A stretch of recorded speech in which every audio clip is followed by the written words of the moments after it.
Okay, so we'll take a break from drawing just for a second and talk about the domain of a function, right? So the domain of f of xy is the set of all points xy for which f is defined. Now, I want you just to remember from Calc 1, domain of a function, domain of f of x is all of the allowed inputs. And so if I was talking about a function, for example, like f of x equals square root x, then I would be talking about numbers on the number line, right?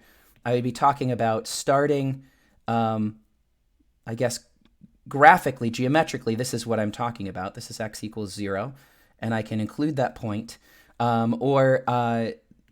I guess algebraically, this is x greater than or equal to 0. This is the domain of this function, right? Anything that I'm allowed to input. Now, the only thing that's changed is that I have more inputs now, and so I have to check more things.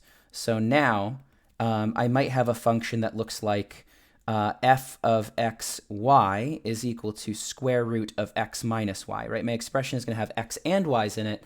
And so the game is the same. I still want everything to be defined. I want my function to be valid, right? I want my inputs to make sense. So it wouldn't make sense if x was 1 and y was 3 because I can't take the square root of negative 3, right? So really I need x to be greater than or equal to y.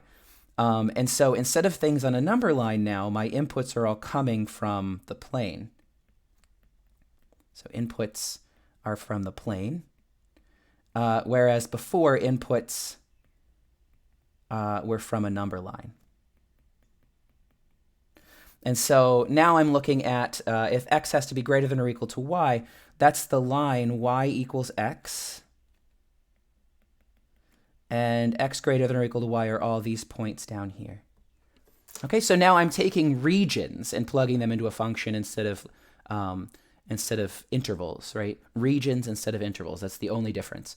We're looking right now at f of xy. The same thing will be true for functions of 3 variables, which will not be something we can graph in 3 dimensions, right? 2 variables we can graph in 3 dimensions. 3 variables we'll need some 4-dimensional graph for. So we won't really talk about that. But the domain, at least algebraically, is going to be the same, right? I need to make sure that my function is defined. I just won't be able to really graph for you what that domain might look like.